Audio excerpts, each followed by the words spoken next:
So hi guys, last OTT recommendation వీడియోకి 2 weeks పైన పట్టింది. కానీ ఈసారి కొంచెం ఫాస్ట్గా వచ్చాను, ఎందుకంటే మంచి స్టఫ్ రిలీజ్ అయింది. మ్యాక్సిమం అన్ని తెలుగులో ఉన్నాయి, ఒక్కటి తప్ప. ఇమీడియట్గా అవన్నీ చూసేద్దాం, ఇంకా లేట్ చేయకుండా వీడియోలోకి వెళ్ళిపోదాం. Let's get started. First one, war machine. Top notch quality పెట్టుకొని థియేటర్కల్ రిలీజ్ చేయకుండా దీన్ని స్ట్రైట్ ఓటీటీ రిలీజ్ చేశారు. మీకు ఏమైనా పనులు ఉంటే అవన్నీ ఆపేసుకొని ఫస్ట్ వెళ్ళి ఈ మూవీ చూడండి. 100 మినిట్స్లో ఒక గ్రిప్పింగ్ సర్వైవల్ని ఎక్స్పీరియన్స్ చేస్తారు, అందులో డౌటే లేదు. ఈ కథ పీఓవి అంతా ప్రొటాగనిస్ట్ క్యారెక్టర్ నుంచి చూపిస్తారు. యూఎస్ రేంజ్ రావాలని మనోడు ఆశ, దానికోసం చాలా కష్టపడతాడు. లెవెల్స్ అన్నీ దాటుకుంటూ ఫైనల్ లెవెల్కి వచ్చేసరికి ఫ్యూచరిస్టిక్ వార్ఫేర్ మిషన్ లాగా ఒక అపోనెంట్ ఎదురవుతుంది. లైక్ బ్యాటిల్ షిప్ మూవీలో ఉన్నట్టు అడ్వాన్స్డ్ మిషన్ అనమాట అది. దాని నుంచి ప్రాణాలు దక్కించుకోవడానికి వీళ్ళు పడే కష్టం అంతా ఇంత కాదు. ఇందులో ఒక వాటర్ సీక్వెన్స్ ఉంటుంది, సూపర్గా చూపిస్తారు దాన్ని. స్టోరీలో అసలు ఎక్కడ ల్యాగ్ మూమెంట్ అనేది ఉండదు. విత్ ఇన్ ఫస్ట్ సీన్ నుంచే కథలోకి వెళ్ళిపోతారు. హీరో సైడ్ ఎమోషనే డ్రైవింగ్ ఫోర్స్ దీనికి. మనోడు కట్అవుట్ ఈ క్యారెక్టరైజేషన్కి పర్ఫెక్ట్ యాప్ట్ అవుతుంది. టెక్నికల్లీ అయితే బ్రిలియంట్ ఫిలిం. అసలు ప్రొడక్షన్ వాల్యూస్లో కాంప్రమైజ్ అవ్వలేదు. యాక్చువల్గా ఈ కథకి సెకండ్ పార్ట్ కూడా ఉండే ఛాన్స్ ఉంది, ఓపెన్ ఎండింగ్తో వదిలేశారు. అడల్ట్ కంటెంట్ ఏమి ఉండదు, గట్టిగా మాట్లాడితే హీరోయినే ఉండదు. లక్కీలీ తెలుగులో ఉంది, నెట్ఫ్లిక్స్లో స్ట్రీమ్ అవుతుంది, don't miss it. Number 2, hijack. 2023లో దీన్ని ఫస్ట్ సీజన్ రిలీజ్ అయింది. ఇప్పుడు 2026లో సెకండ్ సీజన్ వచ్చింది. రెండిట్లో హైజాక్ చేయడం, హీరో శామ్ అందరూ ఉండడం కామన్ పాయింట్. ఫస్ట్ హైజాక్ ఏమో ఫ్లైట్లో జరుగుతుంది, సెకండ్ హైజాక్ ట్రైన్లో. రెండిట్లో శామ్ ఎందుకున్నాడని డౌట్ వస్తే దానికి ఆన్సర్ సీజన్ 2 ఫైనల్ ఎపిసోడ్స్లో మీకే తెలుస్తుంది. అయితే ఇది పూర్తిగా ఎంగేజ్ చేసేసే నెరేషన్ కాదు. 2 సీజన్స్లోని మధ్యలో గ్రాఫ్ కొంచెం డిప్ అవుతూ ఉంటుంది, కానీ ఎండింగ్కి వచ్చేటప్పటికి హైజాక్లో జరుగుతున్న మూవ్మెంట్స్ని, బయట జరిగే అదర్ థింగ్స్ని సైమల్టేనియస్ స్క్రీన్ ప్లేతో చూపిస్తారు. అది నాకు చాలా బాగా నచ్చింది. రైటింగ్ అండ్ ప్రొసీడింగ్స్ కూడా భలే అథెంటిక్గా ఉంటాయి, డీటెయిలింగ్ బాగుంటుంది. అండ్ ఇప్పటివరకు మీరు చూసిన హైజాక్కి సంబంధించిన స్టాఫ్లో ఇది డిఫరెంట్ ఎక్స్పీరియన్స్ అయితే ఇస్తుంది. హీరో శామ్ ఒక లాయర్, కార్పొరేట్ పీపుల్ మధ్య నెగోషియేషన్స్ అవి చేస్తుంటాడు. మరి అలాంటోడు ఇలాంటి సిచ్యువేషన్ని ఏ రకంగా హ్యాండిల్ చేస్తాడో, ఒక ఎలివేషన్ టైప్ కాకుండా ఆన్ పాయింట్లో ఉంటే అతని మూవ్మెంట్స్ ఎలా ఉంటాయో బాగా చూపిస్తారు. అడల్ట్ కంటెంట్ ఏముండదో, యాపిల్ టీవీలో స్ట్రీమ్ అవుతుంది. తెలుగు లేదు, బట్ తెలుగు సబ్ టైటిల్స్ ఉంటాయి, మీకు క్లియర్గానే అర్థం అవుద్ది. అండ్ ఇంకో విషయం, సీజన్ 2 చూడాలంటే సీజన్ 1 ఖచ్చితంగా చూడాల్సిందే, బికాస్ రెండిటికి కనెక్షన్స్ ఉంటాయి. Number 3, hello Bachchan. ఇది బ్యూటిఫుల్ సిరీస్. చాలా మంచి ఎమోషన్ ఉంటుంది, థాట్ ప్రొవోకింగ్ అనిపిస్తుంది, ఇన్స్పైర్ చేస్తుంది, కొన్ని చోట్ల ఏడిపిస్తుంది కూడా.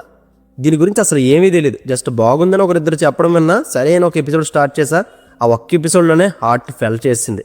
గ్యాప్ ఇవ్వకుండా మొత్తం 5 ఎపిసోడ్లు చూశాను. దీన్ని రియల్ ఈవెంట్స్ అండ్ క్యారెక్టర్స్ నుంచి ఇన్స్పైర్ అయి తీశారంట. అది ఫైనల్ ఎపిసోడ్ చూస్తే కానీ అర్థం కాలే. చివరిలో ఆ వ్యక్తిని మీకు రివీల్ చేస్తారు కూడా. బేసిక్ స్టోరీ అంతా ఎడ్యుకేషన్ మీద ఉంటుంది. 12th స్టాండర్డ్ మాత్రమే చదివిన టీచర్ స్టూడెంట్స్కి ఆన్లైన్ క్లాసెస్ అవి చెప్పాలనుకుంటాడు. దానికోసం పీడబ్ల్యూఎన్ ఇన్స్టిట్యూట్ కూడా స్టార్ట్ చేస్తాడు.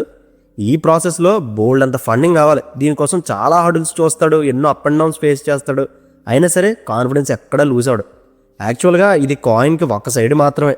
అనదర్ సైడ్ ఆ టీచర్ని ఇన్స్పైరింగ్గా తీసుకొని ఎక్కడో మారుమూలు ఉండే పిల్లలు చదువుకోవాలనుకుంటారు. ప్రతి ఎపిసోడ్లో ఏదో ఒక స్టూడెంట్ పర్స్పెక్టివ్ని అండ్ ఈ టీచర్ వెర్షన్ని స్క్రీన్ ప్లేతో అలా సైమల్టేనియస్గా చూపిస్తారు. అదిరిపోయే రైటింగ్ ఉంటుంది. అదంతా నేను బ్రీఫ్గా చెప్పలేకపోవచ్చు, కానీ మీరు చూడండి, కనెక్ట్ అయిపోతారు. అడల్ట్ కంటెంట్ ఏముండదో ప్రతి ఒక్కరు చూడాల్సిన మస్ట్ వాచ్ సిరీస్ ఇది. ప్రజెంట్ తెలుగులో నెట్ఫ్లిక్స్లో స్ట్రీమ్ అవుతుంది. Number 4, with love. Tamil movie tourist family director Abishan ఇందులో మెయిన్ లీడ్ చేశారు. ఈ సినిమా థియేటర్స్లో ఉన్నప్పుడు మంచి పాజిటివ్ టాక్ వచ్చింది, కానీ లో ప్రమోషన్స్ వల్ల మెల్లిగా ఫేడ్ అవుట్ అయిపోయింది. రావాల్సిన రెవెన్యూ రావట్లేదు. నేను చెప్పింది ఓన్లీ తెలుగు మార్కెట్ గురించి, బట్ వరల్డ్ వైడ్గా commercially successful film. And content wise ఇప్పుడు జెన్జీ బ్యాచ్కి నచ్చే ఒక మంచి యూత్ఫుల్ ఎంటర్టైనర్ ఇది. ఈవెన్ 90s కిడ్స్ మెమోరీస్లో ఉండే కొన్ని నాస్టాలజీ మూమెంట్స్ని కూడా టచ్ చేస్తుంది. ఈ వైలెన్స్లు, హడావిడి, గోల ఇవేమి ఇందులో ఉండవు. హ్యాపీగా చూసేసి దీన్ని. ఫస్ట్ హాఫ్ అంతా హీరో హీరోయిన్ల స్కూల్ లవ్ స్టోరీస్ ఎవరి వాళ్ళ పర్స్పెక్టివ్ నుంచి నెరేట్ చేస్తారు. ఇద్దరి ప్రేమ కథలు కూడా బాగుంటాయి. ఒకే స్కూల్ చుట్టూ కథ అంతా తిరిగినా కూడా పెద్దగా బోర్ అనిపించదు. బట్ షార్ట్ అండ్ స్వీట్గా చెప్పేసి ఉంటే ఇంకా బెటర్ ఫీల్ వద్దును. అండ్ సెకండ్ హాఫ్లో కూడా ఈ ప్రాబ్లం వస్తుంది, కానీ కొన్ని హార్ట్ ఫెల్ట్ మూమెంట్స్ ఉంటాయి. స్పెషల్లీ హీరో తన పాస్ట్ లవ్ని కలిసినప్పుడు ఆ సీక్వెన్స్ చాలా బాగా అనిపిస్తుంది. ఎండింగ్ వచ్చేటప్పటికి మంచి ఫన్ రైటింగ్తో ఇంప్రెస్ చేస్తారు. మొత్తంగా తీసుకున్న పాయింట్ అండ్ ఆ నరేషన్ ఫ్రెష్ ఫీల్ ఇస్తుంది. దీనివల్ల క్యారెక్టర్స్ని ఓన్ చేసుకోగలుగుతాం. అడల్ట్ కంటెంట్ ఏముండదో ఫ్యామిలీతో చూడొచ్చు, నెట్ఫ్లిక్స్లో తెలుగులో స్ట్రీమ్ అవుతుంది. Number 5, one piece season 2. First season 2023లో రిలీజ్ అయితే రీసెంట్గానే చూసా, నాకు నచ్చింది. Second season March 10th release అయింది, రాగానే చూశాను. యాజ్ యూజువల్ ఇది కూడా సేమ్ సీజన్ 1 స్టైల్లోనే ఉంటుంది. అంటే స్టోరీ ఏముండదు, వన్ పీస్ అనే ట్రెజరీని దక్కించుకోవాలని లూఫీ అండ్ గ్యాంగ్ గ్రాండ్ లైన్కి వెళ్తారు. ఆ ప్లేస్కి వెళ్ళాక వీళ్ళు ఎదుర్కొన్న ఛాలెంజెస్ ఏంటి అనేదే వీళ్ళ సర్వైవల్. ఈ జర్నీలో బోల్డ్ అన్ని వింతలు, విడ్డూరాలు, కొత్త క్యారెక్టర్స్, స్ట్రాంగ్ అపోనెంట్స్, మళ్ళీ వాళ్ళకి యూనిక్ పవర్స్. అండ్ సీజన్ 1 నుంచి సీజన్ 2కి 5గురు టీమ్గా వెళ్తే సీజన్ 2లో ఇంకో 2,000 గ్రూపులు యాడ్ అవుతారు. మళ్ళీ వాళ్ళ బ్యాక్ స్టోరీస్ చూపిస్తారు. ముఖ్యంగా 7th ఎపిసోడ్ మొత్తం చాపర్ అనే ఒక క్యూట్ క్యారెక్టర్ బ్యాక్ స్టోరీ ఉంటుంది. మొదట్లో ఇది అవసరమా అనుకున్నా, కానీ ఒక ఎమోషనల్ స్టోరీ అది, మనం కనెక్ట్ అవుతాం. సీజన్ 1తో కంపేర్ చేస్తే సీజన్ 2లో ఫ్యాంటసీ అండ్ అడ్వెంచర్ ఎలిమెంట్స్ ఎక్కువ ఉంటాయి. విఎఫ్ఎక్స్ క్వాలిటీ అయితే తోపు, దానికి అసలు పేరు అట్టక్కర్లేదు. టెక్నికల్గా సిరీస్ అద్భుతం. సాధ్యమైనంత వరకు బిగ్ స్క్రీన్లో చూడడానికి ట్రై చేయండి, ఎందుకంటే ఆ world building, action, visuals, giant creatures, ఈ స్టఫ్ అంతా బాగుంటుంది. స్టోరీ ఎక్కువ ఎక్స్పెక్ట్ చేయొద్దు, ఫ్యాంటసీ ఇష్టపడే వాళ్ళు మాత్రం వదలొద్దు. నెట్ఫ్లిక్స్లో తెలుగులో స్ట్రీమ్ అవుతుంది, డబ్బింగ్ బాగుంది. ఇది చూడాలంటే సీజన్ 1 చూడాల్సిందే, no adult content. Number 6 couple friendly. Santosh శోభన్ని ఆల్మోస్ట్ మర్చిపోతున్నాం అనే టైంలో ఈ సినిమా రిలీజ్ అయ్యి వర్డ్ ఆఫ్ మౌత్తో మంచి టాక్ తీసుకొచ్చింది. కానీ తన మార్కెట్ వాల్యూ వల్ల లేక స్టోరీ వల్ల 100% కమర్షియల్ సక్సెస్ అవ్వలేకపోయింది. స్టాటిస్టిక్స్ అవి పక్కన పెడితే ఈ మధ్య వచ్చిన ఎమోషనల్ లవ్ స్టోరీస్లో one of the best writing అనాలి. ఏ ఓవర్ యాక్షన్ లేకుండా చాలా నీట్గా, ప్రెజెంటేషన్ ఆర్గానిక్గా ఉంటుంది. హీరో హీరోయిన్ కలిసే స్టేజింగ్, వాళ్ళ ప్రాబ్లమ్స్ అండ్ వాళ్ళు నటించే తీరు కూడా సినిమాకి ఒక అథెంటిసిటీని తీసుకొస్తాయి. ఇద్దరు న్యాచురల్గా పర్ఫామ్ చేస్తారు. స్టోరీ లేనంటూ ఏమీ ఉండదు. ఎలా కలిశారు, ఎలా ప్రేమించుకున్నారు, వీళ్ళ కథ ఒక ఎమోషనల్ ప్లాట్లోకి ఎలా టర్న్ అయింది, చివరికి ఏమైంది, చాలా సింపుల్ రెగ్యులర్ థీమ్లోనే ఉంటుంది. కానీ సిచ్యువేషన్స్ కొత్తగా రాసుకోవడం వల్ల ఫ్రెష్గా అనిపిస్తుంది. డైలాగ్స్ చాలా బాగుంటాయి. లాస్ట్ 20 minutes అయితే soul of the film. Second half family side కాకుండా కంప్లీట్ హీరో హీరోయిన్ సైడే ఆ పెయిన్ ఏదో బలంగా తగిలేలా చూపించేసి ఉంటే బెటర్గా వర్క్ ఉండేదేమోనని నా opinion. Otherwise no major issues. థియేటర్లో మిస్ అయిన వాళ్ళు ఓటీటీలో మాత్రం మిస్ అవ్వకండి. ప్రైమ్లో స్ట్రీమ్ అవుతుంది, watch it individual. Number 7 young Sherlock. Sherlock Holmes ఫ్రాంచైజీకి ఆరిజిన్ లాంటిది ఈ సిరీస్. సో ఇది చూడాలంటే ముందు వెనక ఏం చూడక్కర్లా, స్టాండ్ అలోన్ సబ్జెక్ట్. మేబీ చూసుంటే షెర్లాక్ క్యారెక్టర్ గురించి, అతని యంగ్ వెర్షన్ గురించి ఇంకొంచెం డీప్గా తెలుసుకోవచ్చు. ఈ కథ స్టార్ట్ అయ్యేది షెర్లాక్ హోమ్స్ యంగ్స్టర్గా ఉన్నప్పుడు చదవడానికని వేరే ఊరు వెళ్తాడు. అక్కడ ఒక క్రైమ్ జరిగితే అది తనే చేశాడని జైల్లో వేస్తారు. తర్వాత ఏం జరిగింది, ఈ క్రైమ్ తను ఎలా చేశాడు అండ్ తన సిస్టర్ కనిపించకుండా పోయిన మిస్టరీని ఎలా ఎక్స్ప్లోర్ చేశాడో ఈ 8 episode సిరీస్లో చూపిస్తారు. షెర్లాక్ ఇన్వెస్టిగేషన్ అనగానే మరీ ఎక్కువ ఊహించేసుకోకండి. తను ఇంకా ప్రోగా ఎదగలేదు కాబట్టి సర్ఫేస్ లెవెల్లోనే ఉంటుంది. ఇదంతా స్టోరీ వైజ్ డ్రైవ్ అయ్యే సిరీస్. ఫ్యామిలీ ఎమోషన్ ఎక్కువగా ఉంటుంది. మధ్యలో కాస్త బోర్ కొట్టించిన 18th century బ్యాక్డ్రాప్ కాబట్టి art work, cinematography, framing, lighting ఇదంతా ప్రపంచంలోకి మనల్ని తీసుకెళ్ళిపోద్ది. షార్ట్ బై షార్ట్ కట్స్ కానీ, యానిమేషన్ పార్ట్ కానీ, సౌండింగ్, కాస్ట్యూమ్స్ ఒకటి కాదు, మొత్తం టెక్నికల్లీ చాలా స్ట్రాంగ్. ఇంకా షెర్లాక్ హోమ్స్ క్యారెక్టర్ చేసిన యాక్టర్ టిఫిన్ ఈ రోల్కి పర్ఫెక్ట్గా యాప్ట్ అయ్యాడు. And last 7th or 8th episode అనుకుంటా చిన్న అడల్ట్ కంటెంట్ ఇలా వచ్చి అలా వెళ్ళిపోద్ది. అదర్వైజ్ ఫ్యామిలీతో చూసేయచ్చు.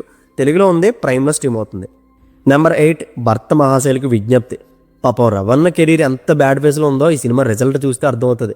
ఫస్ట్ షో నుంచే పాజిటివ్గా వచ్చింది దీనికి. రవణ కంబ్యాక్ ఇచ్చాడని కూడా అన్నారు. రివ్యూస్ కూడా బ్యాడ్గా రాయలే. కట్ చేస్తే సంక్రాంతికి పొలోమని సినిమాలు రావడం వల్ల, లేక థియేటర్స్ అడ్జస్ట్ కాకో, లేక రవణ సినిమాల మీద నమ్మకం పోయో, వాట్ ఎవర్, కమర్షియల్ ఫెయిల్యూర్ అయిపోయింది.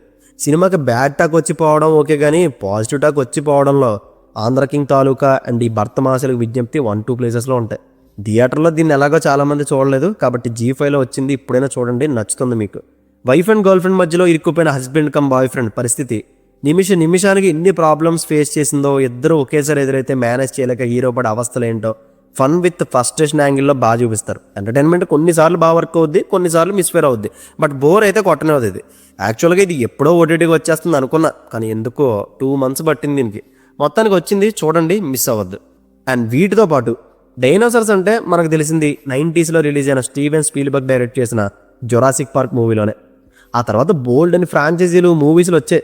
బట్ ఈసారి స్పీల్బర్గ్ డైరెక్టర్గా కాకుండా ఎగ్జిక్యూటివ్ ప్రొడ్యూసర్గా చేసిన ద డైనోసార్స్ అనే ఈ డాక్యుమెంటరీ సిరీస్ చూడండి. అసలు డైనోసార్స్ 200 million సంవత్సరాల క్రితం ఎలా పుట్టాయి, ఎలా పెరిగాయి, భూమి మీద ఎన్ని రకాల డైనోసార్స్ ఉండేవి, నీటిలో పెరిగేవి, గాల్లో ఎగిరేవి, నేల మీద బ్రతికేవి, ఇదంతా ఎర్త్ ఫామ్ అవడంతో పాటు డైనోసార్స్ కూడా ఎలా ఇవాల్వ్ అవుతూ వచ్చాయో రియలిస్టిక్ CGIతో చూపిస్తారు. సింపుల్గా చెప్పాలంటే డైనోసార్స్ పుట్టుగా వాటి అంతం గురించి 4 episode సిరీస్లో బ్రీఫ్గా చెప్తారు. బిగ్ స్క్రీన్లో ఫుల్ రిజల్యూషన్లో చూస్తే క్వాలిటీ మ్యాడ్ ఉంటుంది. ఆ క్రీచర్స్ యొక్క డీటెయిలింగ్ అయితే ఎక్కడ మిస్ అవ్వదు. అండ్ ఈ డైనోసార్స్ హిస్టరీ గురించి, వాటి సర్వైవల్ గురించి వీళ్ళు ఎంత నిజం చెప్పారో మనకు తెలియదు. బట్ ఆ విజువల్ ఎక్స్ప్లెనేషన్ కోసం, వాళ్ళ ఎఫర్ట్స్ కోసం డెఫినెట్గా సిరీస్ చూడాల్సిందే. నెట్ఫ్లిక్స్లో తెలుగులో స్ట్రీమ్ అవుతుంది. And that's it guys. ఇప్పుడు ఇవన్నీ మీ వాచ్ లిస్ట్లో పెట్టేసుకొని 1 by 1 చూసేయండి. కంటెంట్ నచ్చితే లైక్ చేయండి. See you in the next video. Take care friends. Thank you. Tata.